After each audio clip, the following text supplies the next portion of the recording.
Ako ang inyong Lolo Pael. At ako naman si Kabanong. At Ito ito ang aming kwento.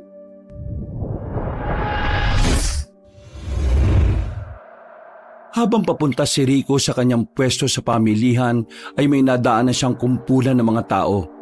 May ilang mga pulis din doon at ambulansya kaya naisip niyang kagad na may aksidenteng nangyari. Ano kayang meron doon? Saglit niyang inihinto ang sasakyan para masipat ng kaunti kung ano ang nagaganap sa banda roon.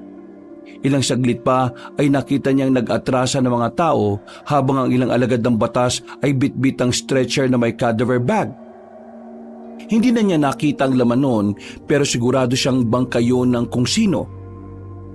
Mukhang may nakita silang patay Parang ngayon lang ako naka-encounter ng ganito rito Kawawa naman yun kung sino man yung nakita nila. Siguradong malulungkot yung pamilya niya. Saglit siyang natigilan at napangiti bago nagtuloy-tuloy sa pagmamaneho. May paganon-ganon ka pang sinasabi, Rico. Siguradong malulungkot ang pamilya. Para kang tunay May puso ka pala. Tumingin siya saglit sa rearview mirror ng kanyang sasakyan, saka muling ngumiti. At pagkadaka ay nagsalita siya na parang kinakausap na naman ang sarili. May awa pa rin naman ako kahit na pagdating sa negosyo Balasubas akong tao. Ganyan talagang labanan kapag negosyante ka Diba, Rico boy? Isang malapad na ngiti ang iginawad niya habang nakafocus sa pagmamaneho hanggang sa makarating na nga siya sa kanyang pwesto. Lumipas ang mahaba-habang oras. Tuwang-tuwa ang negosyanteng Chubby sapagkat marami ang customer niya ngayon. Ibig sabihin ay marami na naman siyang babalusubasin sa araw na yun. Bata pa lang kasi ay nasanay na talaga si Rico sa ganoong klaseng pamumuhay sapagkat ganoong gawain na ang nakamulatan niya. Ang mga magulang niya kasi noon sa probinsya ay mga gumagawa rin ng kalokohan kaya inakala niya noon pa na tama na ang ganoong gawain. Kilalang scammer ang nanay yan at tata Blanco niya kaya dumating ang pagkakataong kinailangan nilang lumipat ng lugar.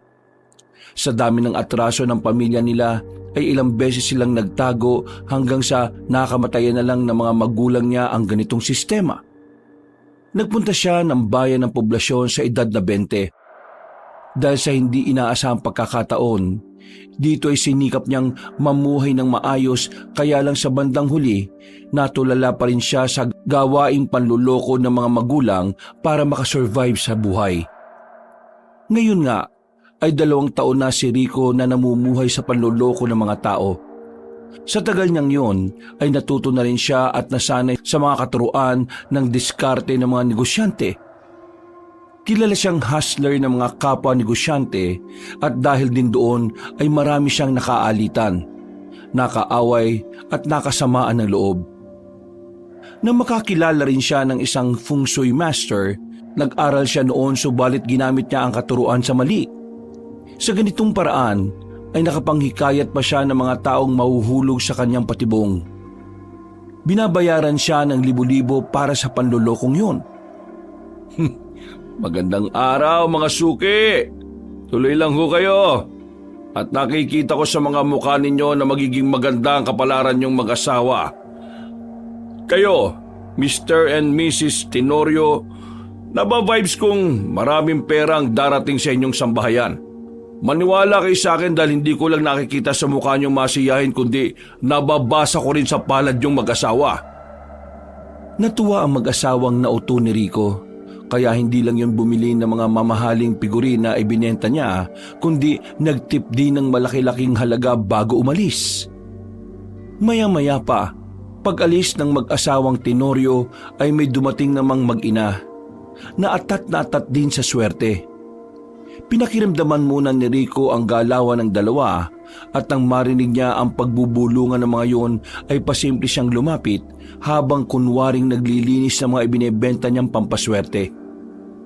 Magandang araw sa inyo magkapatid! Ngumiti ang 2 babae at sinabi nilang hindi sila magkapatid kundi mag-ina. Pakunwari namang nagulat si Rico pero ang totoo, ay strategy na lang niya yon para maakit ang dalawa na bumili ng kanyang mga paninda. Pasensya na pero hindi ko sinasadyang marinig ang usapan nyo habang naglilinis ako nitong mga pampaswerte mga binebenta ko eh. Wala pa kasi yung tauhan kong sina Kian at Joseph. Yung mga nasa harapan nyo na pusang kumakaway-kaway, kapag mas malaki ang binili, mas malaking swerte rin ang darating sa buhay nyo. Hindi man ho ako incheck pero nag-aral ako at tinuruan ng Feng Shui Master patungkol sa mga yan. Kaya ho, naisipan ko talagang magbenta ng mga pampaswerte. Nagkatingin na nga ang mag-ina na parang napapaisip na kung bibili nga ba ng mas malaki o yung maliit lang. Kung gusto nyo kagad na swertehin at yumaman ng gusto bago matapos ang taon na to, ay nako, kung ako sa inyo, itong malaking pusa ang bilhin nyo. Kapag pinwesto nyo ito sa tapat ng pintuan, nako, marami siyang mahihikayat na swerte at itataboy niya ang anumang kamalasan na magtatangkang pumasok. Alam niyo ba na takot sa mga pusa ang kahit na anong negatibong enerhiya? Kaya kapag meron kayo dito, siguradong magiging maaliwalas ang buhay niyo at panay ang pasok ng swerte.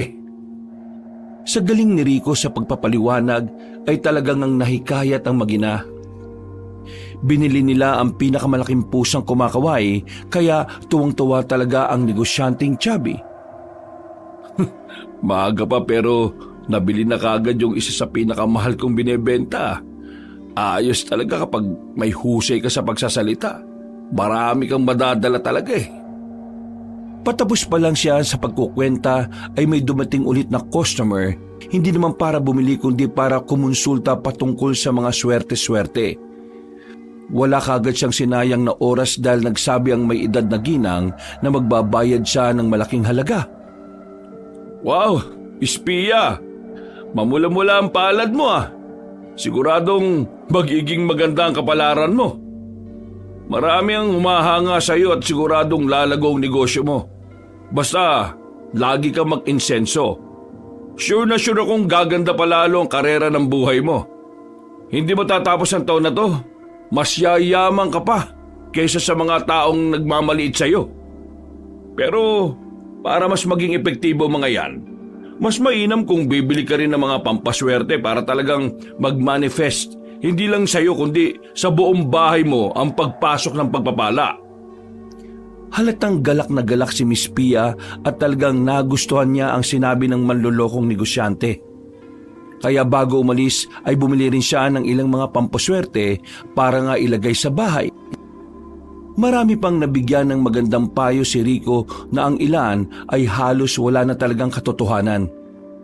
Ganun pa man ay nakalikom na naman siya ng maraming pera sa pagbibigay lang ng mga kalokohang pampaswerte sa buhay. Bukod pa rito ang pagbebenta niya ng mga pampaswerte. Kaya maganda rin ang mood niya at nagbigay ng pabonus kay Kian at Joseph na kanyang mga trabahador. Sir, thank you dito sa pabonus mo ah. Mukhang malaki ang sales natin ngayong araw ah. Sakto lang ang sales natin ngayong araw. Pang isang linggong kita na. Wow, grabe talaga kayo sir. Nakakabilib talaga kayo eh no. Salamat. Basta pagigihan nyo lang din ni Joseph dahil kapag nagtuloy-tuloy ito, hindi lang din naman ako ang makikinabang kundi kayo rin ni Joseph. Opo, salamat uli sir. O siya sige, isara nyo na yung tindahan at pwede na kayo umuwi. Bukas kahit mga after lunch na kayo pumunta.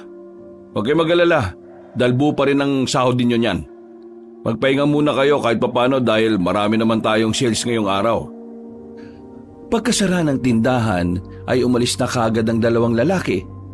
Nagbilang naman na siya ng pera at nang matapos na ay tuwang-tuwa talaga siya sa resulta ngayong araw. Nagpaikot-ikot siya sa swivel chair habang galak na galak at nagbibilang ng mga perang nalikom ngayong araw. Marami talagang taong mahilig maniwala sa mga swerte at malas. Ang hindi nila alam, ang totoong swerte ay ang diskarte lang sa buhay para kumita. Katulad tong negosyo ko, mamalasin ka talaga sa buhay kapag wala kang gagawing kilos o diskarte. Hindi ka yayaman kung puro legal na paraan lang din ang gagawin mo. Mas mabilis kumita ng malaki kapag merong kalokohan. You made it again, Rico. Good job. Dahil sa kumita siya ngayong araw ng halos pang isang linggong kita, kaya naman tinreat niya ang kanyang sarili. Nagpunta siya sa masarap na kainan doon lang din sa pamilihan at binusog niya ang sarili. Nang pauwi na, ay muli siyang napadaan sa kaninang pinagkukumpulan ng mga tao nung umaga. Doon sa lugar kung saan ay may nakitang patay na katawan ng tao. Napahinto ulit siya at napatingin doon saka umiling-iling. Kapag talagang hindi ka marunong dumiskarte sa buhay, matutulad ka na lang sa taong namatay na yun eh. Mabuti na lang talaga, Rico, at marunong ka sa buhay. Magandang bagay rin yung mga natututunan mo sa mga magulang mo noon eh. Nagpatuloy siya sa pagmamaneho ng sasakyan hanggang sa kamuntikan na niyang masagasa ng isang babaeng pulubi. Mabuti na lang ay nakapreno siya kagad at pagkatapos ay galit na galit siyang bumaba ng sasakyan saka hinarap ang nasabing pulubi. Anak ng titing naman oh. Pambira. Ganda-ganda ng araw ko ngayon, sisirain mo. Bakit ka naman kasi pakalat-kalat sa daan? Alam mo bang pwede ka mamatay dito? Tumabi ka nga! Buwisit ka! Pwede po bang makahingi ng kahit kaunting tulong? At talagang nanghingi ka pa ah. Damo na hindi ka malang marunong dumiskarte sa buhay mo. May itsura ka pa nga naman sana pero ganyan ang gawain mo. Manlilimos. Naknanto ko oh. Bigyan mo naman ako kahit na magkano dahil gutom na talaga ako eh, kuya. Oh, ayan. 100. Kapag nakita pa kita ritong palakad-lakad, sasagasaan na talaga kita. Hinagis niya ang 100 piso at ang mahulog na yun sa lupa ay sa kanya kagad tinalikuran ng babaeng palaboy. Pero hindi niya alam, tila susunggaban na siya noon. Mabuti na lang ay nakapasok kagad siya sa sasakyan kaya hindi natuloy. Pagtingin ni Rico sa harapan ay ganoon na lang ang gulat niya dahil wala na ang nasabing babaeng palaboy. Napakibit na lang siya ng balikat bago magpatuloy sa pagmamaneho pauwi sa kanyang bahay. Matiwasay siyang natulog dahil sa magandang kita ngayong araw at pagsapit ng kinabukasan at sa mga sumunod pang araw ay mas naging maganda pa rin ang kitaan niya sa tindahan. Marami ang dumumog sa kanya, hindi lang dahil sa mga binebenta niyang pampaswerte kundi dahil na rin sa mga payo niya patungkol sa mga pampaswerte. Ilang mga sunod-sunod na kita kaya makailang beses niya ring nabibigyan ng bonus si Kian at Joseph. At sa tuwing uuwi sa gabi ay madalas niya ring nakikita ang baguhang babae na palaboy sa lugar na yon. Ang maganda niyang araw ay palaging nasisira sa tuwing makikita nga ang nasabing babae na tila sinasadya yata na palagi siyang pahintuin. Pagkatapos ay manlilimos ng pera. Parang nakakalata na ako sa yung babae ka ha. Hinihintay mo yata ako palagi rito ah. Baka mamaya mambubudol ka. Gusto mo bang i-report kita sa polis ha? Sindikato ka yata siguro eh no? Kuya, kahit magkano lang naman ang hinihingi ko sa'yo eh. Hindi naman kita inaagrabyado. Hindi mo nga ako inaagrabyado pero palagi mo namang sinisira yung magandang araw ko. O babae ka oh. Diyos ko naman. Natigilan na siya dahil tila biglang sumama ang tingin ng babaeng palaboy.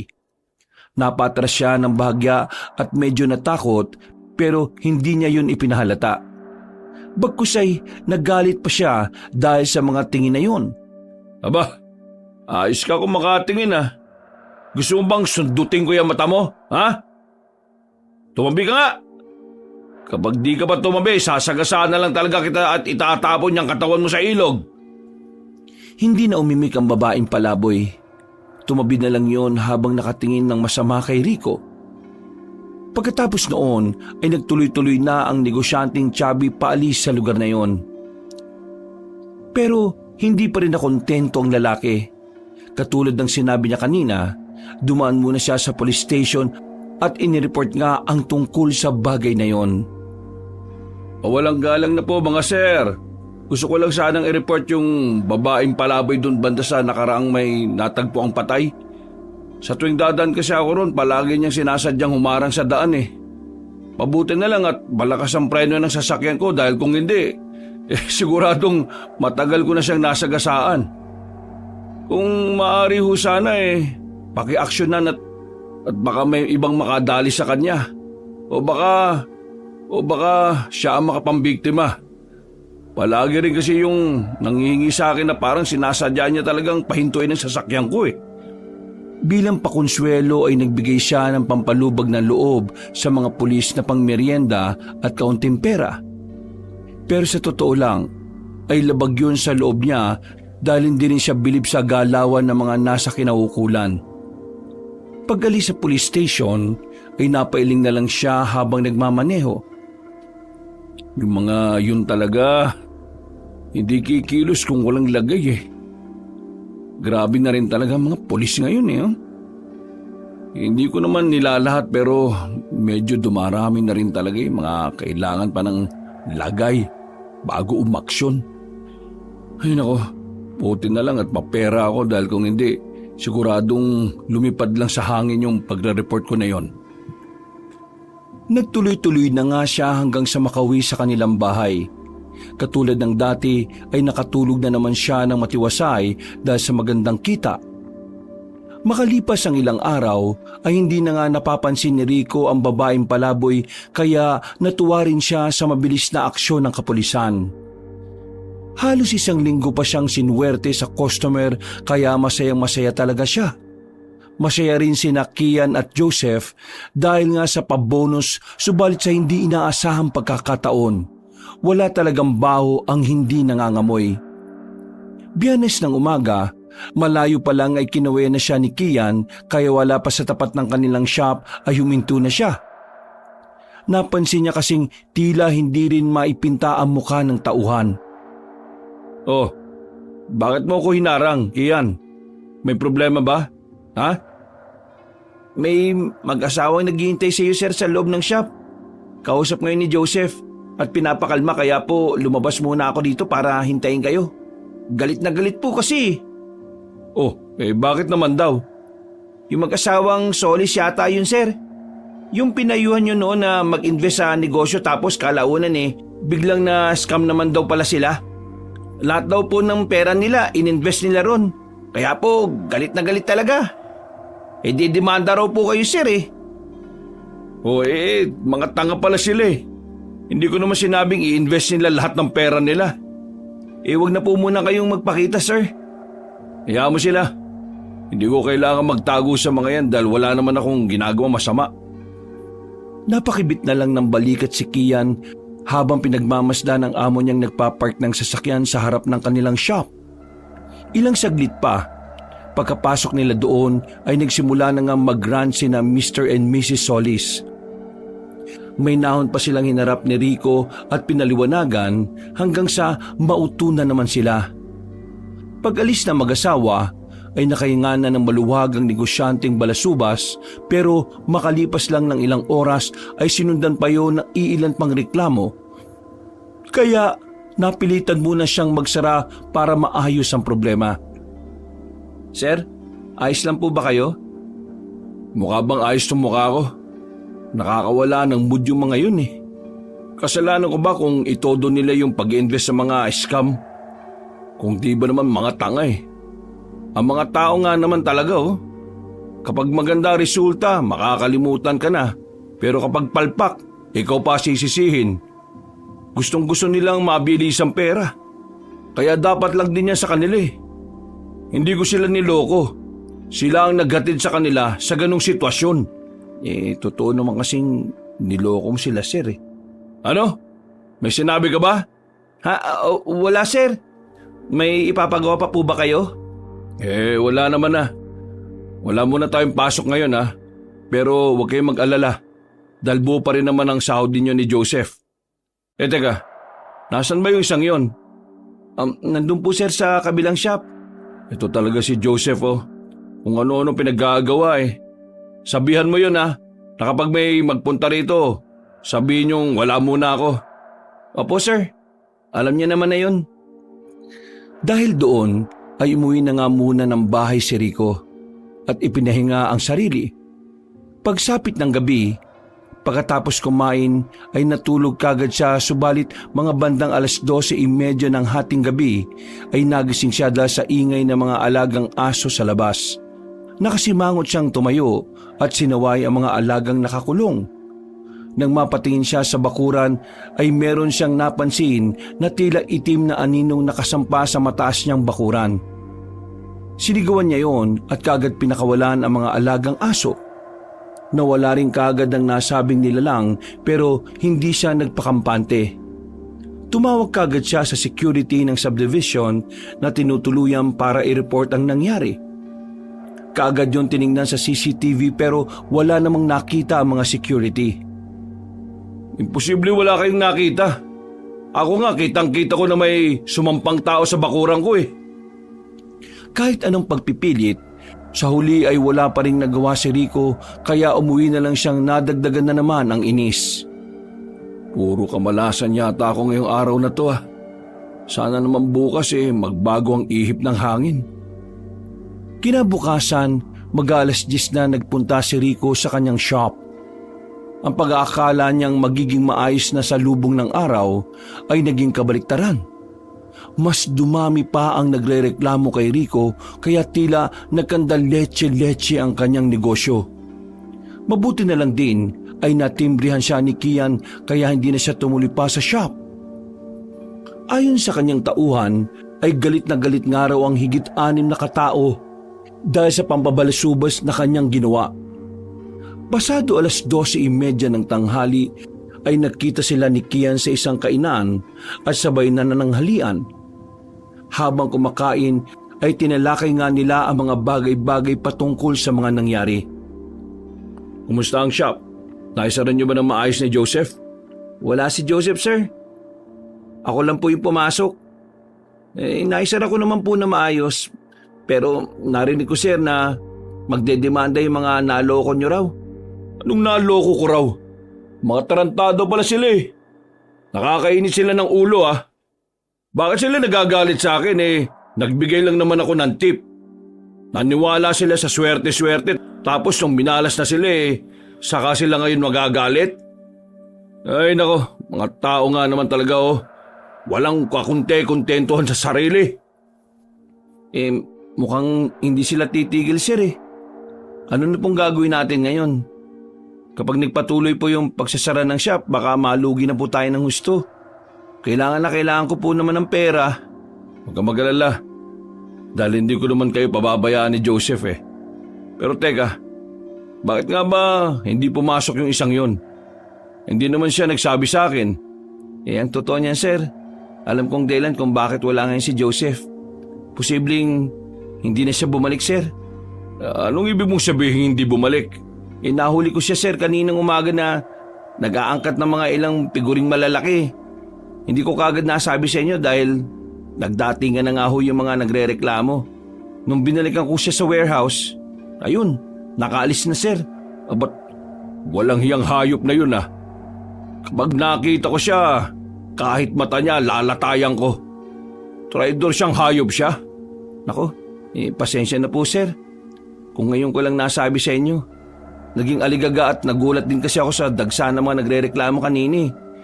Mabuti na nga lang, nakapagsara ako kaagad. Tatanungin kita ngayon, Kian. Tatraidorin mo rin ba ako katulad ng ginawa ng hayop na Joseph na yon? Sir naman, sa tingin niyo po ba kung tatraidorin ko kayo? Pupunta pa ba ako rito para makipag-usap? Sa 5 taon kong nagtatrabaho sa inyo, napatunayan kong hindi kayo nang iiwan ng empleyado. Kaya nasa inyo po yung katapatan ko. Maraming salamat kung ganon. Dahil dyan, huwag kang mag-alala. Kapag naging maayos na ulit ang lahat, tataasan ko na ang sahod mo. Pero bago yun, sir, kailangan niyo po munang ayusin ang mga atraso niyo. Alam ko yung Kian. Marami ka pang hindi alam pagdating sa pagninegosyo. Sa tingin mo, tatagal ba ako ng 20 years kung hindi ko ginamayang paikot-ikot ng negosyo? Palagi akong may nakareserbang plano. Handa ka bang sumugal at sumama sa akin? Pero sinisiguro ko sa iyo na hindi kita pababayaan bilang tapat na empleyado ko. Nasa inyo po ang tiwala ko, sir. Kung ganon, sige. Ito yung plano ko. Inilahad nga ni Rico ang lahat ng plano niya sa tapat niyang empleyado. Wala namang hindi sinang-ayunan si Kian dahil kailangan na kailangan niya talaga ng pera. Sigurado rin naman siya at nagtitiwala sa sinabi ng kanyang amo. Katulad ng napagkasunduan nila, dahil sa mga nangyayari ay napilitan tuloy magpakalayo-layo ng shop si Rico. Napunta sila ni Kian sa isang tahimik na lugar kung saan bibihira ang katulad niyang dayuhan. Natuwa ang balusubas na negosyante sapagkat napansin niyang ang mga tao sa napuntahan niyang lugar ay tila katulad lang din noon ng tinitirhan nila na probinsya na maraming paniniwala at pamahiin. Sa madaling salita, ay mabilis niyang mapapaikot ang mga taong yon, lalo na at marami siyang alam pagdating sa mga swerte-swerte at malas-malas. Siguradong marami ako ritong magiging pera, Kian. Madaling makuha ang loob ng mga tao rito kaya mabilis tayong yayaman. Talaga po, sir? Oo, magtiwala ka sa akin. Ngayon pa lang sinasabi ko na sa iyo na magiging doble ang sahod mo kumpara nung nasa poblasyon tayo. Wow, talaga po, sir? Oo, yun na ang kapalit ng pagiging loyal mo sa akin. 5 taon ka na rin naman nang nagtatrabaho kaya deserve mo ang tumaas ang sweldo. Naku, maraming salamat po, sir. Hindi mo kailangang magpasalamat. Pinagtrabahuan mo mga yan. Kaya ano bang iniintay mo? Magsimula na tayo sa pagtatrabaho. Opo, sir. Sinimulan na nga nilang ayusin ang bagong shop. Halos inabot din sila ng 3 araw at pagdating ng opening ay dinumog nga sila ng mga customers. Nagpa-promo rin kasi si Rico ng mga pampaswerteng abubot kaya halos maubos ang paninda nila simula sa mumurahing hanggang sa pinakamahal. Masayang-masaya ang negosyanteng balasubas kaya pagkatapos ng trabaho ay nagtungo sila kaagad ni Kian sa isang magandang restaurant dun sa nasabing probinsya. Maraming salamat, sir. First time ko pong makakain sa ganitong kamahal na restaurant. Grabe! Ang sasarap ng mga pagkain. Sanayin mo na ang sarili mo. Dahil sa mga susunod na buwan, sigurado mapapadalas tayo sa mga ganitong kainan. Mag-hire na rin ako ng panibagong kasama mo para mas mapabilis ang serbisyo natin. Ikaw ang magtuturo sa kanila. Huwag mo silang hayaang maging katulad ng walang hiyang Joseph na yon, ha? Yes, sir. Makakaasa po kayo. Gagaling ako sa trabaho. Maraming salamat po ulit talaga. Sabi ko nga sa iyo, hindi mo kailangang ipagpasalamat sa akin yung mga bagay na pinagtrabahuan mo. Magpasalamat ka sa sarili mo dahil meron kang tiyaga. Tumango-tango lang si Kian habang nagpapatuloy na sa pagkain. Nang matapos na ay umuwi na sila pareho dahil doon na rin nakatira ang binatang empleyado sa bahay ng Ginoo. Sa malaking lupain kasi na nabili ni Rico ay may maliit na bahay sa bandang likuran at doon niya pinatira ng libre ang isinamang empleyado. Laking pasasalamat nga ng binata sa bagay na yon dahil hindi na siya gagastos pa ng kahit na ano. Dahil sagot talaga ng kanyang amo ang lahat. Ito ang bayad ng negosyanteng Chubby sa pagiging tapat niya. Mabilis pang lumipas sa mga araw, linggo, at sa mga sumunod na buwan nila sa nasabing lugar ay medyo tumumal ang benta ng negosyo ni Rico. Pero hindi pa rin naman sila nawawalan ng pag-asa. Hindi rin naman kasi sila nawawalan ng mga customers. Sapat lang talaga at hindi sobra-sobra. At para hindi maubos ang perang nalikom ng negosyanteng Chubby sa mga panluloko, kaya naisipan niyang kumuha ng pwestong gulayan sa talipapa para naman meron siyang ibang kabuhayan. Sila lang ang dayuhan na nagtitinda roon ng gulay, kaya naman ang ilan sa mga nakakakita ay nagtataka habang ang ilan ay pinagtatawanan sila. Sa paglipas pa ng ilang linggo, ay naging maayos na nga ang pakikitungo sa mga ilang taga roon sa talipapa. Nagkaroon na rin si Rico ng mga suki at mga kaibigan sa tindahan ng gulay, kaya tila dito muna siya habang ang tauhan niyang si Kian ang nakatuon naman sa tindahan ng mga pampaswerte. Nagustuhan na rin ni Rico ang ganong kabuhayan kaya nawala na sa isip niya ang panluloko sa mga tao. Kaya sa eksaktong 3 buwan niya sa lugar na yon ay nag-celebrate sila ng pananatili sa lugar na yon. Nagsindi ang lalaking malusog ng insenso at sa kanya ipinalibot ang usok nito sa loob ng bahay. Pagkatapos ay saka siya yumukod sa harap ng altar na kanyang ginawa. Nagsalita din siya ng pasasalamat at pagkatapos ay muli siyang yumukod. Nanood lang si Kian habang tila naninibago sa kanyang amo. Sa pagkakaalam kasi niya talaga ay wala sa bokabularyo noon ang mga ganoong bagay. Si Rico ang klase ng tao na nagtitinda ng mga pampaswerte pero siya ang unang hindi naniniwala rito. Kaya nagtataka talaga ng husto ang binatang empleyado. Nagbago na kaya talaga si Sir? Parang hindi ako sanay sa ganitong asal niya. Ang hirap paniwalaan. Epekto ba to ng pagtitinda ng mga gulay sa talipapa? Hoy, huwag kang bumulong-bulong dyan, Kian. Sumabay ka na sa akin sa pagpapasalamat. Ay, sorry sir. Opo, sige po. Nagdasal na nga sila at nang matapos na ay sinabihan niya ang empleyado na pwede nang magpahinga. Pag-alis ng binata ay naiwan siya roon habang patuloy sa pagdulog sa Panginoon para magpasalamat pa rin. Masarap pala ang ganitong buhay. Wala kang nilolokong tao. Nakaka-relax at ang luwag sa pakiramdam dahil palaging masaya ang puso mo. Hindi ka nagwo-worry kung meron bang magre-reklamo sa'yo. Sana pala talaga nung ko pa ito ginawa at nagpatuloy. Pwede naman pala. Ay nako, salamat po Panginoon dahil tinuruan niyo akong magbago. Nawa po tuloy-tuloy na yung ganitong pamumuhay ko. Pagkatapos ng sinserong dasal na yon ay natulog na siya ng matiwasay.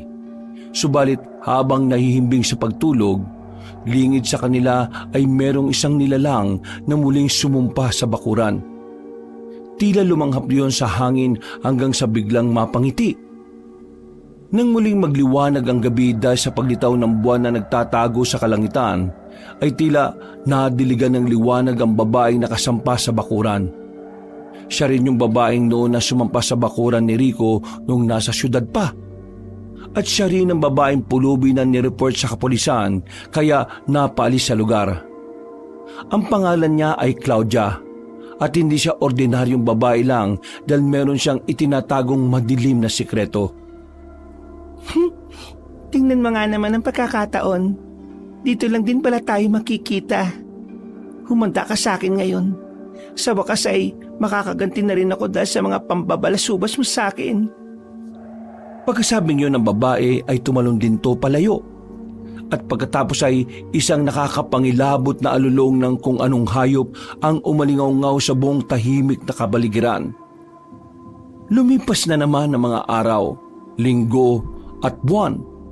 Nagpatuloy si Rico sa pagtitinda ng kung ano-anong gulay sa talipapa habang si Kian ay nakafocus pa rin sa shop na pampaswerte. Dahil sa pagpupursigi ay lumago ang negosyo niya sa talipapa. Kinailangan niya na talagang kumuha ng tao para makatulong sa pagtitinda ng gulay.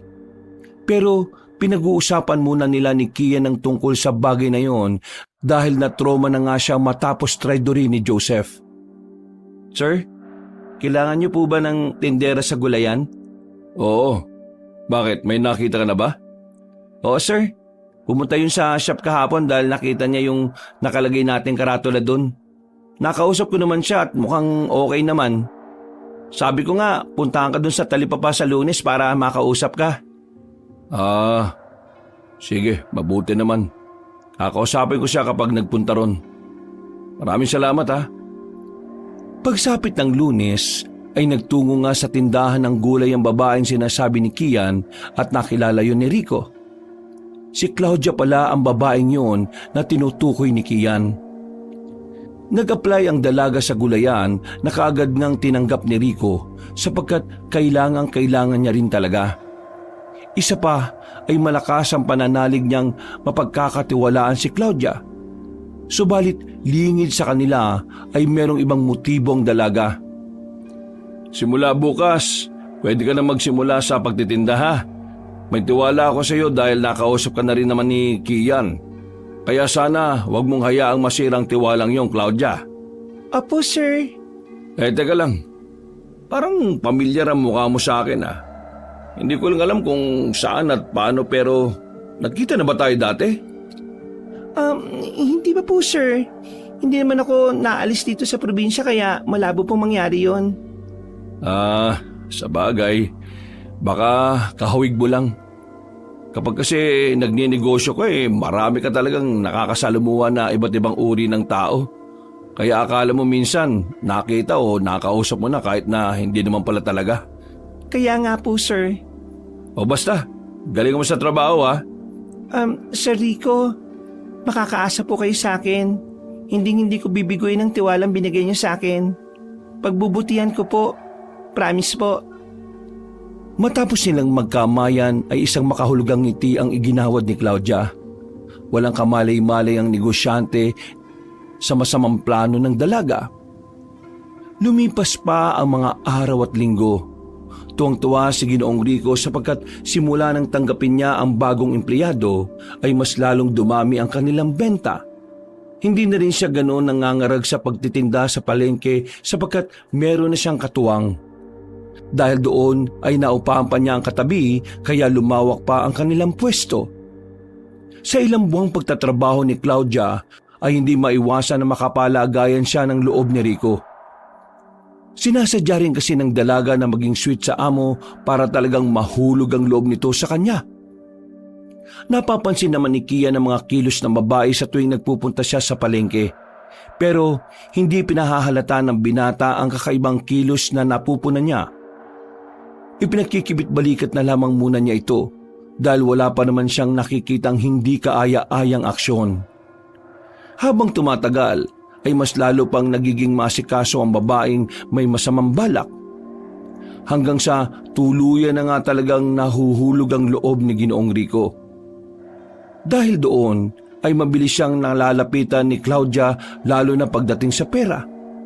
Nahalata naman ni Kian tungkol sa bagay na ito dahil ilang beses na niyang naabutan ng babae na nanghihiram ng pera sa kanilang amo. Sir, pasensya na po sa sasabihin ko Wala po akong ibang masamang intensyon kundi alam niyo naman na concern ako sa inyo at sa negosyo niyo. Okay, bakit? Ano ba yung Kian? May sasabihin ka ba? Napansin ko lang po na parang napapadalas ang pagbali ni Claudia sa inyo. Halos linggo-linggo na lang po sa tuwing pupunta ako dito sa gulayan. Tapos ngayon wala po siya. Yun ba? Nagsabi na sa akin nung isang araw, meron daw sakit yung nanay niya kaya madalas siyang bumabali. Huwag mong masamayin ang pagbabali-bali niya dahil ginagawa rin naman niya yung trabaho niya Ganun po ba, sir? Pasensya na po sa mga nasabi ko Wala yun. Bakit kaya hindi natin siya dalawin sa kanila? Alam mo ba yung bahay niya? Hindi po, sir Pero pwede naman po nating ipagtanong-tanong. Okay, sige. Isara mo na maaga yung shop at magsasara din ako ngayong hapon dito sa gulayan para madalaw natin siya. Opo, sige po. Pagkatapos magsara ng tindahan ay dinalaw nga nila si Claudia pero bigo naman silang makita ang bahay nito. Ayon sa mga napagtanungan nila ay wala naman daw nakatirang ganong babae sa kanilang lugar. Dahil doon ay dismayado silang umuwi ng bahay lalo na si Ginoong Rico. Kitang-kita ni Kia ng galit sa mukha ng kanyang amo kaya pinilit na lang niyang pagaanin ang loob nito. Sir, wag po kayo mag-alala. Bukas kapag hindi pa rin po pumasok si Claudia, hahanapin ko po yung bahay niya para sa inyo. Ako po ang nagrekomenda sa kanya kaya obligasyon kong alamin kung saan talaga siya nakatira. Lalo na't may mga utang pa siya sa inyo. Huwag ka mag-alala yan. Kapag hindi siya pumasok bukas, hayaan mo na lang. Maghanap na lang muna siguro ako ng pamalit sa kanya habang hindi pa siya bumabalik. Hindi na umimik ang matipunong binata. Pinagmasdan na lang niya ang amo na alam niyang hindi maganda ang mood. Pag-alis ni Kian ay malakas na kinalampag ni Rico ang kanyang desk at saka galit na kinuyom ang mga kamao. Sa buong buhay kasi niya ay hindi pa niya naranasan ang ganito. Noon ay siya ang nangdaraya sa mga tao at nanloloko. Hindi niya sukat akalain na ganito pala ang pakiramdam nito. Lingid sa kanya ay nakatingin lang pala si Claudia mula sa hindi kalayuan at napapangisi. Kitang-kita kasi ng babae ang mukha niyang nagdahahalo ang pagkadismaya at lungkot. Habang pinagmamasdan siya ng dalaga, ay nasa anyo siyang aswang at nakakubli sa mga puno. Ngayon alam mo na ang pakiramdam ng dinaraya at pinagkakaitan. Tamang-tama lang talaga ang ginawa ko na mahulog ang loob mo sa akin. Ngayon, hintayin mo pa ang mga susunod kong gagawin balas-subas na negosyante. Natigilan ng dalaga nang mapansin niyang napatingin sa gawin niya si Rico. Mabuti na lang ay nakakubli kagad siya sa pagkalaon ay umalis na din siya kagad sa lugar na yon. Mula sa bintana naman ay nakaramdam ng kakaibang ihip ng hangin ng negosyanteng lalaki.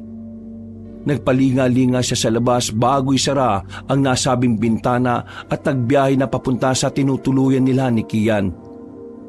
Lumipas pa ang mga araw, hindi na nga nagparamdam si Claudia, kaya napilitan na munang mag-hire ng bagong tauhan si Rico. Ipinadala ng isa sa mga pinagkakatiwalaan niya sa kapwa negosyanteng si Yano ang isang 35 anyos na binatang si Jordan. Nung una ay medyo dismayado ang Ginoo sapagkat mukha talagang hindi mapagkakatiwalaan ng nasabing binata. Mukha kasi itong adik sa laki ng mata na parang palaging bumabata. Subalit dahil sa tiwala naman si Rico sa kapwa negosyante ay hinayaan na lang niya ang nasabing binata. Pansamantala lang din naman kasing namasukan sa kanya si Jordan habang hindi pa nabalik si Claudia. Katulad ng sinabi ng kaibigan ko si Yano, galingan mo sa trabaho ha. Dahil baka kung sakasakali baka kunin na kitang regular kong tindero. Makakaasa kayo, sir. Hindi ko ipapaya si Kuya Yano. Kaya gagalingan ko sa pagbibenta. Mabuti naman kung ganon. Basta, ikaw na lang munang bahala rito kapag wala ako ha. Naituro ko naman sa iyo yung mga dapat gawin. Lalo na yung pinakaayaw ko, di ba? Opo, sir. Ako na ang bahala. Gagawin ko ang lahat ng gusto nyo para sa ikalalago ng tindahan. Mabilis na lumipas ang oras. Nang sumapit na ang hapon, kung saan ay dagsa na mga mamimili ay nagtrabaho na nga ng maayos si Jordan. Nag-obserba lang si Ginoong Rico at natuwa naman siya dahil mabilis kumilos at talagang maasahan ng bagong tauhan. At pasado 6:30 pa lang ng hapon ay halos wala nang natira sa mga paninda nilang gulay. Kaya maaga kagad silang nagsara. Magaling ka, Jordan ah. Hindi makakailang mahusay ka magbenta. Kaya dahil dyan bibigyan kita ng paunang bayad. Po? Talaga po, sir? Oo, huwag ka mag-alala dahil bukod pa ito sa sahod mo sa akin. Natuwa lang talaga ako sa pinakita mo kanina. Kunin mo tong 300 piso. Wow, sir.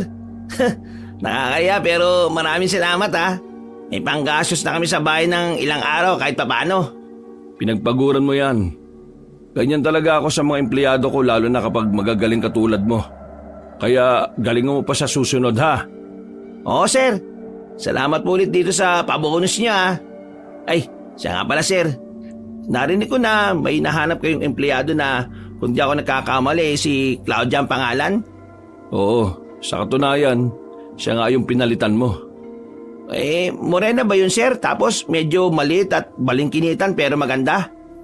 Oo, ganun nga ang itsura niya. Hindi ako sigurado, sir ha, kung siya yung babaeng yun. Pero meron kasing Claudia sa lugar namin. Nakatira sila sa pinakadulo malapit na sa ilog. Medyo malayo ang bahay nila sa amin pero pwede ko namang puntahan yun mamaya para kumustahin at tanungin. Parang batang nataranta si Rico na kaagad nagbalot ng iba't ibang gulay na ipinagtaka ni Jordan. O sir, para saan yan? O pwede ba na iabot mo sa kanya itong mga to? Ay, walang problema, sir. Pero hindi ako sigurado kung siya yung tinutukoy niyong babae ha. Kung gusto nyo, sumama kayo sa akin, sir, para talaga makita nyo kung yun nga talaga yung Claudia na tinutukoy nyo o hindi. Oo, sige. Sasama ko. Tulungan mo na muna akong magsara ng tindahan natin. Nang makapagsara na nga ng tindahan ay kaagad nagtungo ang dalawa sa shop ng mga pampaswerte. Sinabi ng Ginoong negosyante kay Kia na pupuntahan nila ang bahay ni Claudia. Dahil doon ay sumama na rin si matipunong lalaki dahil gusto niya ring makita kahit papaano ang dalaga. Sabay-sabay na silang nagtungo sa nasabing lugar hanggang sa makita nila sa kalye si Yano sakay ang isang tricycle. Nang tanungin ni Rico kung saan pupunta ang negosyanteng kaibigan, ay sinabi nga ni Yano na makikipaglamay siya sa isang kakilala na sinasabing na biktima ng isang aswang. Nauna na ang nasabing tricycle dahil nagpagas pa sila ng sasakyan. Kian, Jordan, narinig niyo ba yung sinabi ni Yano kanina? Nabiktima raw ng aswang? Totoo ba yun? Eto sir, si Jordan ang tanungin natin. Kasi di naman ako laking probinsya eh. Kaya hindi ako masyadong naniniwala sa aswang-aswang na yan. Ang ibig ko pong sabihin, naniniwala naman ako pero hindi pa kasi ako nakakakita kaya parang hindi rin ako naniniwala eh. Gulo po eh no? Oo nga eh. Muntik na kaming maguluhan sa'yo, Kian. Teka Jordan, yung sinasabi kanina ni Yano tungkol sa pupuntahan nilang lamay na nabiktima daw ng aswang, gaano yung katotoo? Nako sir, ang hirap ipaliwanag. Kung gusto niyo po, pagkatapos natin pumunta sa bahay ni Claudia, pwede naman tayong dumiretso rin sa lamay. Malilibang din kayo doon sir, kasi uso rito yung sakla. Malaki ang kita. Ay nako, umiwas na ako sa pagsusugal. Matagal na akong tumalikod dyan. Teka, bakit naman napunta sa sugal yung usapan natin na Jordan? Ang tinatanong namin sa iyo yung aswang-aswang na yon. Ay, sorry sir, pasensya na. Ang narinig ko lang po inatake daw po yun ng aswang na layog. O ano naman yung aswang na layog na yon? Mas pinagulo mo pa lalo ah. Dito sa probinsya namin sir, ang aswang na layog kilalang kilala yun. Para silang mga taong paniki kung tawagin pero ang kadalasan babae. Nakakatakot ang itsura nila at mapanganib. Pero ang sabi, kadalasan na ang binibiktima lang ng mga layog yung mga halangang kaluluwa. Ganun ba? Totoo naman kaya yun? Nakakita ka na ba ng aswang na layog? Hindi pa rin sir Yun lang, ang ganda na sana ng paliwanag mo Maniniwala na sana ako kaso hindi ka pa rin pala nakakakita. Kasi naman kapag nakakita ako nun, malamang di nyo na ako kasama ngayon. Ang mga nakakakita lang doon sa aswang na layog hindi na rin nabubuhay. Kaya naman pala. May punto rin siya, Kian. Napaismid na lang si Kian at napakibit ng balikat habang nagpapatuloy sila sa pagbiyahe papunta sa bahay ni Claudia. Marami pa silang napagkwentuhan patungkol sa iba pang kababalaghan ng mundo hanggang sa marating na nga nila ang nasabing lugar. Hindi lang nakatawid ang sasakyan dahil mataas ang tubig sa ilog at abot nito ang tulay. Malakas din ang agos ng tubig kaya delikadong tumawid. Gustuhin man ay hindi na ipinagpilitan pa ni Rico ang sarili. Pinayuhan na rin kasi siya ni Kian at Jordan na sa susunod na lang na araw tumuloy. Sumang-ayon na lang siya at bumalik na lang pero ang mga pinadalang tulong ay iniwan nila kay Jordan. Pag-uwi ng bahay ay nagsindi muna ng insenso si Rico at nagdasal sa kanyang Diyos. Pagkatapos noon ay nag-asikaso na siya ng para sa sariling hapunan. Ilang saglit pa pagkatapos kumain ay nagilamos na siya ng katawan at nahiga na sa kanyang kama.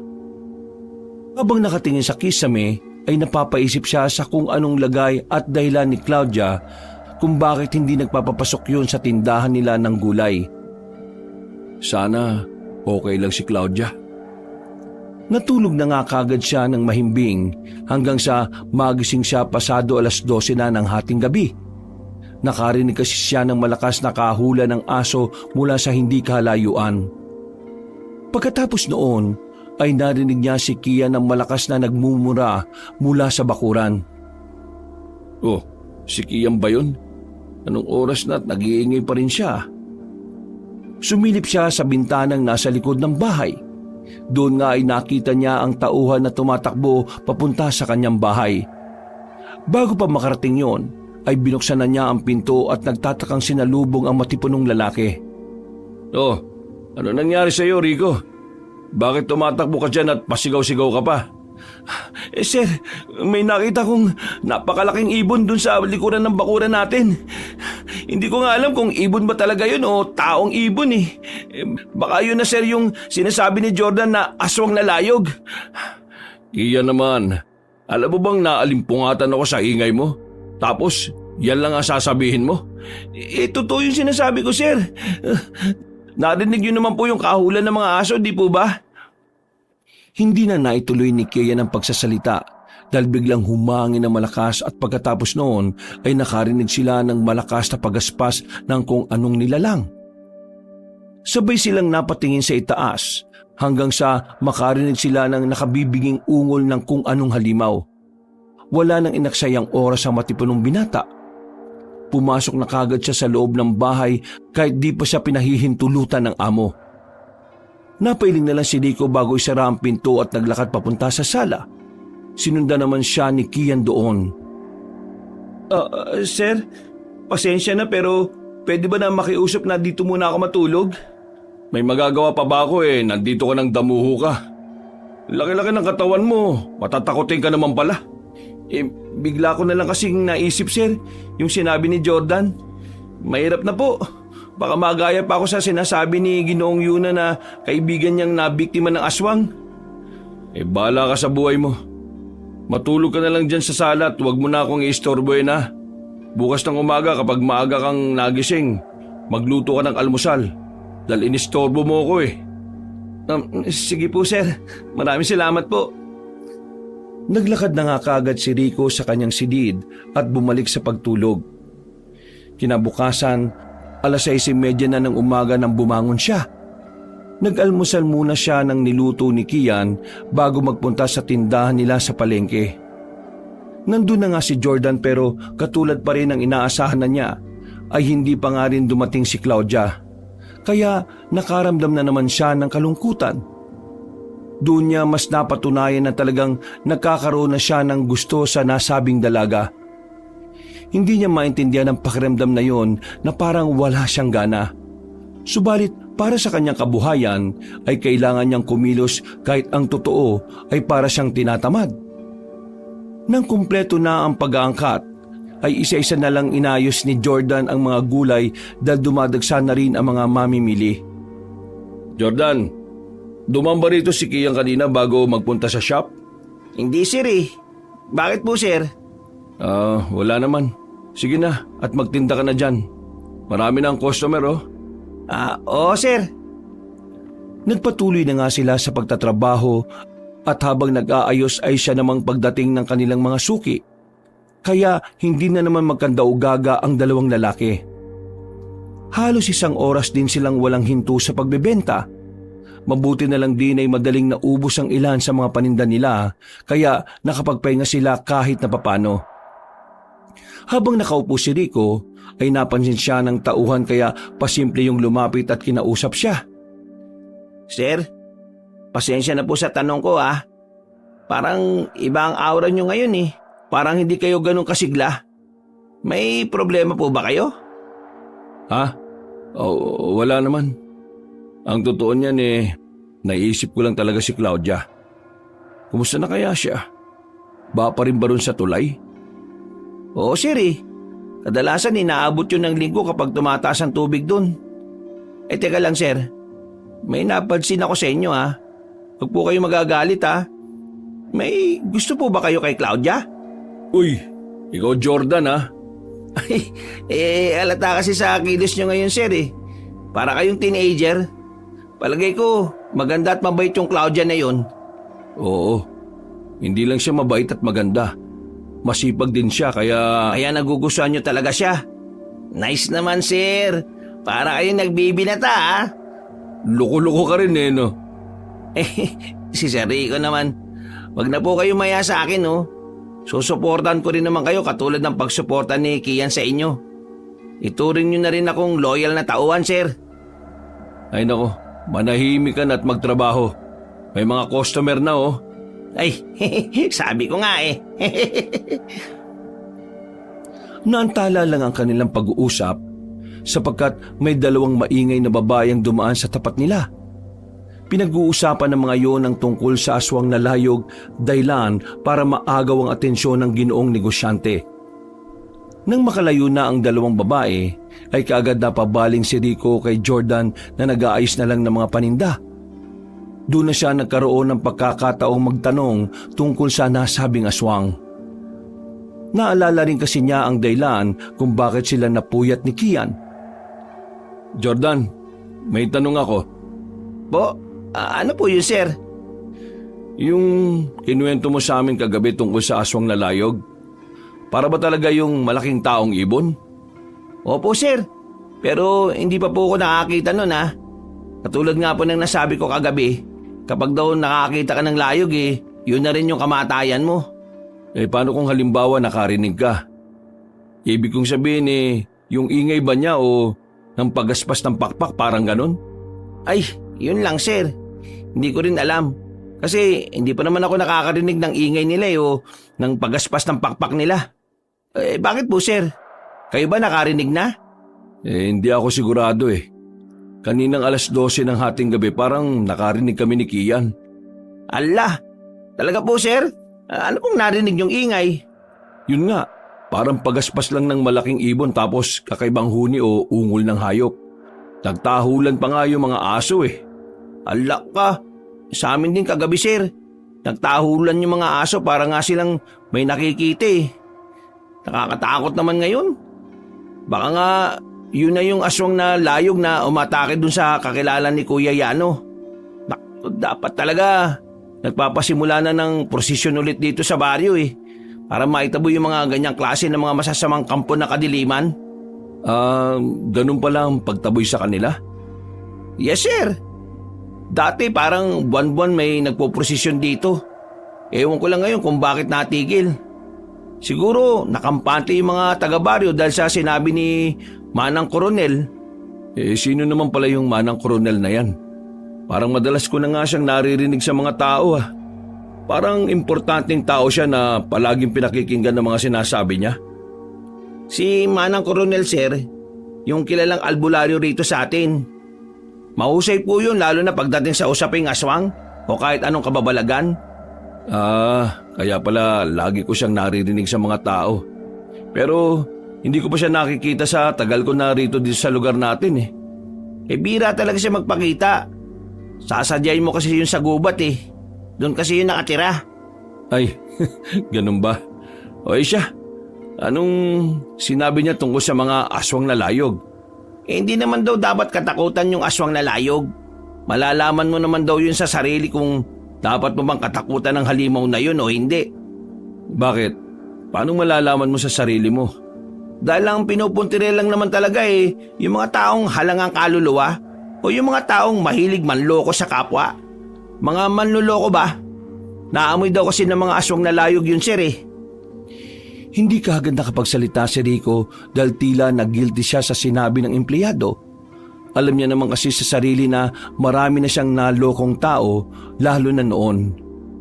Tila namutla tuloy siya at pinagpawisan ng malamig na napansin ng kanyang tauhan. Sir, okay lang ba kayo? Oo, napaisip lang ako sa sinabi mo. Ayos din no? May aswang pala na ganun. Oo nga, sir Buti na nga lang din, napunta ako sa katulad niyong mabuting amo at hindi manluloko. Kaya malamang sa malamang, hindi kayo tatargetin ng aswang na layog na yon kung sakaling totoo nga na nagpapagala-gala na naman yun dito sa baryo. Napulunok na lang ng laway si Rico pero ang totoo ay medyo nakakaroon na siya ng takot sa mga sinabi ng kanyang tauhan. Mabuti na lang din ay may dumating na mamimiling na makyaw ng kanilang paninda. Kaya naman naiba na rin ang topic ng kanilang usapan. Mabilis na lumipas ang oras. Nang wala nang ginagawa sa tindahan ay umalis muna si Rico at nagpunta sa shop nila ng pampaswerte. Nakita niya roon si Kian na tila aligaga pa rin kaya kaagad niya yung kinumpronta. Kian, anong problema? Iniisip mo pa rin ba yung nakita mo kagabi? Opo, sir ang totoo niyan, natatakot na po talaga ako. Kung po pwede po sana, magpapaalam muna ako sa inyo na umuwi sa amin. Gusto ko lang pong makita ulit yung pamilya ko. Kailan ka naman babalik? Baka naman hindi ka na bumalik dahil sa takot mo sa aswang na layog na yon, ha? Ay, babalik po ako, sir. Namiss ko lang po talaga yung pamilya ko. Napabuntong hininga na lang si Rico. Pinayagan na rin niya ang matipunong lalaki kahit ang totoo ay napapaisip siya na hindi na ito babalik pa. Nung araw ding yun ay nag-impake na nga si Kian at umalis kaya nagsara muna ang kanilang shop. Pagsapit ng hapon ay bumalik na sa palengke si Rico at muling nagtinda. Nang matapos na ay pinagbaunan ulit ng ginoong negosyante si Jordan ng mga gulay-gulay para ipabigay kay Claudia. Pasado 8:30 ng gabi, mag-isang naghahanap si Rico habang iniisip kung mag-hire pa ba siya ng bagong tao habang wala si Kian. Isara ko na lang kaya muna yung shop. Total, hindi naman na rin masyadong tinatao yung shop at saka hindi na rin ako sanay na mambalasubas sa mga tao. Parang nakukontento na ako sa pagtitinda sa palengke. Ito na talaga yung pagbabagong buhay. Hanggang sa matapos siya kumain, ayun pa rin ang nasa isip niya. Hanggang sa muli niyang maalala mga sinabi ng tauhang si Jordan. Ganon? O siya, anong sinabi niya tungkol sa mga aswang na layog? Hindi naman daw dapat katakutan yung aswang na layog. Malalaman mo daw yun sa sarili mo kung dapat mo bang katakutan ng halimaw na yun o hindi. Bakit? Paano malalaman mo sa sarili mo? Dahil ang pinupuntiri lang talaga nila ay yung mga taong halangang kaluluwa o yung mga taong mahihilig manloko ng kapwa. Mga manloloko ba? Naamoy daw kasi ng mga aswang na layog yun, sir. Buti na nga lang din napunta ako sa katulad yung mabuting amo at hindi manloloko. Kaya malamang sa malamang, hindi kayo tatargetin ng aswang na layog. Kung sakaling totoo nga na nagpapagala-gala na naman yung dito sa baryo natin. Panahon na nga talaga para magbago ko ng pananaw sa buhay. Tinapos na kagad niya ang pagkain at nag-ayos ng sarili at natulog. At katulad ng isang gabi, naalimpungatan na naman siya matapos makarinig na naman ng nakakakilabot na huni ng kung anong hayop.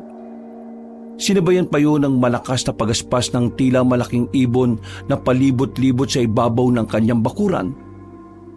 Kinakabahan man, ay isinawalang bahala na lang yun ni Rico at itinulog na lang hanggang sa makatulog na ulit siya. Kinabukasan, pagsapit ng 8:30 ng umaga, pagdating ni Rico sa tindahan ay sinalubong siya ni Jordan ng magandang balita. Sir Rico, yun nga po yung Claudia na tinderan nyo rito. Nadala ko na po sa kanya yung mga gulay kagabi. Salamat daw po ng marami, sabi niya. Talaga? Mabuti naman pala kung ganun. Hindi mo ba natanong kung bakit hindi na siya rin pumapasok? Sinabi mo sana na marami tayong mamimili ngayon. Tapos umalis pa si Kian kaya wala rin ako magbabantay sa shop. Umalis po si Kian? Kailan, sir? Kahapon lang din. Hindi ko alam kung kailan babalik. Pinayagan ko na muna kasi matagal na rin naman yung hindi umuwi sa kanila. Namimiss na roon niya yung pamilya niya. Pero mabalik tayo kay Claudia. Kumusta naman siya? Ito nga po, sir. Pasensya na raw po talaga kung hindi siya nakapagpaalam na hindi papasok. Mabuti na lang daw at nagpunta ako ron. Nagpapagaling pa rin daw siya hanggang ngayon, kaya hindi pa siya makapasok-pasok. Okay lang ba siya? Uminom ba siya ng gamot at kumakain na maayos? Wag po kayo mag-alala, sir. Nakita ko naman na okay na rin siya. Kailangan niya lang talaga magpahinga sa palagay ko. Sir alalang-alala kayo kay Claudia Napag-aalata, sir Loko-loko. Nakakapag-alala lang naman kasi. Sige po, sir. Sabi niyo magtatrabaho na muna ako, sir. Dahil sa balitang yun, ay nakahinga na ng maluwag si Rico kahit na papano.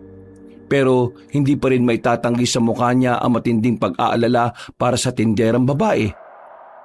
Katulad kahapon ay maganda pa rin ang naging performance ni Jordan. Marami silang nabentang gulay sa maghapon kaya mas lalong sumaya si Rico sa mga pangyayari. At dahil maagang naubos sa mga paninda, kaya pasado 6:30 ng gabi ay nagtungo na nga sila sa bahay ni Claudia. Nang matuntun nila ang bahay ng dalaga, ay ganun na lang ang pagkahabag ng ginoong negosyante nang makitang itsura ng munting kubo. Halos pinagtagpi-tagpi na lang kasi ang dampa at sa tingin ni Rico, sa isang malakas na paghampas lang ng hangin ay tiyak na masisira na ang tahanang yon. Kagad tumawag si Jordan at napatigil naman si Rico sa pagmamasid matapos niyang marinig na bumukas na ang pinto ng dampa. Napatingin sila doon pareho hanggang sa tumambad sa kanilang paningin ang isang matandang babae. Namumuti na ang buhok nito. Nakukuba na rin at talata sa balat ang matinding pangungulubot. Nang lumapit ito sa kanila, ay doon mas nakita ni Rico ang mukha ng matandang babae na medyo namumuti na ang mga mata. Kaya hindi mapagkakailang nakakatakot siya. Iba rin ang na-vibes niya sa aura ng matandang ginang. Pakiwari ng ginoong negosyante, habang pinagmamasdan niya yun ay parang may kung anong madilim na puwersang bumabalot sa pagkatao nito. Saglit siyang nawala sa konsentrasyon sapagkat tila ba bumigat ang kanyang pakiramdam. Hindi niya na malaya na unti-unti na palang nagtatayuan ang mga balahibo niya sa braso at batok. Dahil doon ay pasimple at salitang siyang napahima sa magkabilang braso bago sa batok. Pagkatapos noon ay napayukod siya dahil sa kakaibang lamig na naramdaman. Pasimple niya rin siniko si Jordan saka bumulong dito. Hindi mo naman sinabi sa akin kahapon na may kasama pala si Claudia. Sana nagdala pa ako ng ibang pasalubong. Pasensya na sir. Hindi ko rin po talaga alam. Dito lang kasi kami kagabi nag-usap sa tapat ng bakuran niya eh. Natigil na sila sa pag-uusap dahil umububo ang matandang babae. Pagkadaka ay saka na ilang na minasdan ng dalawang lalaki ang tila nakakatakot na matandang ginang. Magandang gabi po. Ako po pala si Jordan. Yung dumalo kagabi rito sa inyo. Kasama ko po ngayon yung amo ko, si Sir Rico. Siya po yung nagbigay po ng dala kong gulay kagabi kay Claudia. Magandang gabi po. Itatanong lang po sana namin kung nandito ba ngayon si Claudia? Sinamaan sila ng tingin na matandang babae at pagkatapos ay saka nun sinabi na nagpapahinga si Claudia at hindi na pwedeng abalahin pa. Dahil doon ay nag-iwan na lang ulit ng mga gulay sina Rico at Jordan saka kaagad na nagpaalam. Pero paalis pa lang sila ay tinawag sila ulit at pinapasok sa loob. Nagkatinginan lang ang mag-amo at sa huli ay hindi na rin sila tumanggi. Nakakatakot kasi kung makatingin ang matandang babae sa kanila. Nang nasa loob na ng dampa, ay nagpakilala yun sa kanila bilang si Manang Rosalia na lola pala ng dalaga. Nang makita ni Rico si Claudia ay kaagad sumigla ang kanyang pagkatao. Para siyang nabuhayang bigla. Sa kabilang banda ay nakangiti lang ang dalaga habang pakunwaring nahihiya. Iniwan na sila ni Manang Rosalia na bigla na lang nawala na parang bula. Nakarinig din sila ng tila malakas na pagaspas ng ibon sa hindi kalayuan. Pero hindi na nila yun pinansin dahil napatuon na ang atensyon ng lalaking negosyante sa magandang dalaga. Pasensya na sa inyo, lalo na sa iyo, Sir Rico. Naabala pa kayong dumalaw. Wala naman akong may hahandog at may hahanda sa inyo eh. Grabe naman sa may hahandog. Napakalalim. Pasensya na talaga. Huwag yun na rin pansinin si Lola Rosalia. Ganun talaga yun. Salamat ulit sa pagdalaw ah. Gustong-gusto na kasing makita ka ni Sir eh. Ouch! Ay, sorry Sir, biro lang. Huwag mo nang pansinin yung pinagsasabi nitong si Jordan. Mabuti naman at ayos ka lang ngayon. Natutuwa ko makita ka. Kailan ka ba babalik sa tindahan? Wala kasi ngayon si Kian eh. Umuwi muna sa kanila. Ayaw ko namang mag-hire ng bagong tao dahil kayo-kayo lang naman ang pinagkakatiwalaan ko. Halata namang wala kang pinagkakatiwalaan dahil ang balasubas ay takot sa kapwa balasubas. Bakit bumubulong ka? Hindi kita marinig, may sinasabi ka ba? Ang ibig kong sabihin sir, makakabalik na rin po ako. Baka sa makalawa. Nakakalungkot po talaga at umalis si Kian eh. Bakit po kaya? Namimiss raw niya yung pamilya niya. Marami pa silang napagkwentuhan at kitang-kita nga sa hilatsa ng mukha ni Rico ang saya na muling makita si Claudia. Subalit lingid naman pala sa kanyang kaalaman ay pinagtatawanan lang siya ng babaeng nagkukubli lang sa totoong intensyon at pagkatao nito. Matapos ang ilang saglit pang pag-uusap ay nagpaalam na nga ang dalawang lalaki. Hindi na nila nakita si Manang Rosalia kaya hindi na sila nakapagpaalam at ang magawi ang paningin ni Rico sa bandang likuran ng kubo ay meron siyang napansin na kung ano roon. Mga gamit ba yun ni Kian? Lalapit na sana siya kaya lang ay nag-akag na si Jordan. Mahirap na rin kasing magpaabot ng malalim na gabi sa daan lalo na't namamayagpag ngayon ang patungkol nga sa aswang na layog. Habang nagbabiyahe pa uwi ay natutuwang nag-usap ang dalawa. Tuwang-tuwa at tila na-inspire si Jordan sa kanyang amo. Wala kasi siyang kamalayan na kilalang balasubas na negosyante si Rico. Natigilan sila sa tawanan nang bigla sila makarinig ng malakas na huni ng ibon mula sa himpapawid. Dinig na dinig nila yon dahil nakabukas ang bintana ng kotse. Pagtingin ng dalawang lalaki sa kalangitan, ay kitang-kita nila ang naglalakihang ibon na nagkakampay ng mga pakpak nito patungo sa kung saan habang naglalabas ng nakakapangilabot na huni. Nang makita ni Jordan ang mga mata nito, ay napa-sign of the cross siya dahil sa takot. Sinabihan niya rin ang amo na magmadali na sapagkat hindi ordinaryong ibon ang kanilang nakikita. Sinyalis daw kasi yun na nagsisimula ng magpagala-gala ang aswang na layog.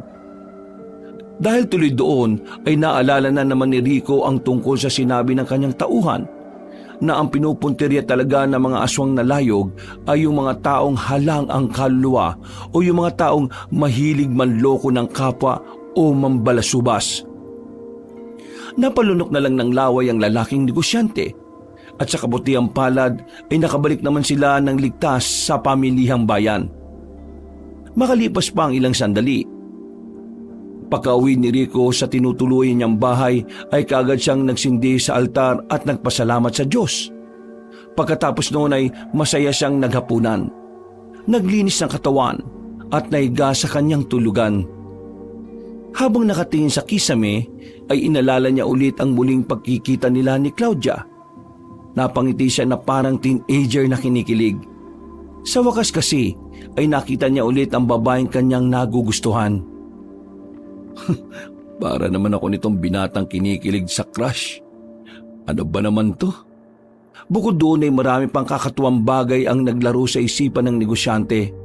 Pumikit siya at nagpantasya na nililigawan si Claudia at sinugod siya nun kaagad. Ikinasal sila, nagsama sa iisang bahay, nagkaroon ng mga anak, saka naging masaya at masagana ang buhay. Napapangiti siyang pinagpapantasya ng tungkol sa bagay na yon habang nakatitig sa bubungan hanggang sa bigla na lang siyang nakarinig ng nakakakilabot na alulong ng aso mula sa hindi kalayuan. Sinundan yun ng tahulan ng mga aso kaya napaismid lang siya. Bakit kaya palagi na lang nagkakahulan ng mga aso? Sana naman kung totoo talaga yung aswang na layog na yun, mahuli na ng mga kinauukulan. Masyado na kasing nakakapekto sa buhay ng mga taga-baryo. Hindi pa man niya natatapos ang pagsasalita, ay nakarinig na siya ng malakas na kalubog mula sa bubungan ng kanyang bahay. Napabalikwas siya ng bangon sa sobrang pagkabigla at napamura pa habang napapatingin sa itaas. Ano ba yun? Naknanto ko naman oh. Lumabas kaagad siya ng kwarto at nagpunta sa sala.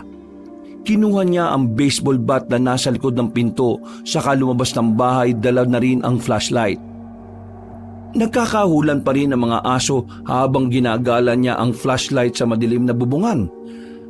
Nakarinig din siya ng mahihinang pagaspas ng tila malaking ibon hanggang sa maramdaman na niya ang malamig na samyo ng dulot nito.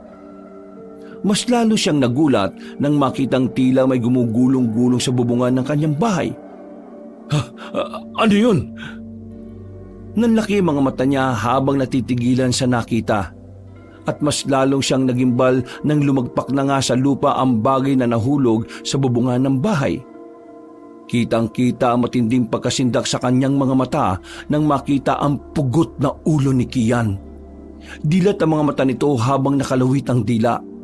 Gumugulong-gulong yon hanggang sa huminto sa kanyang harapan. Kian!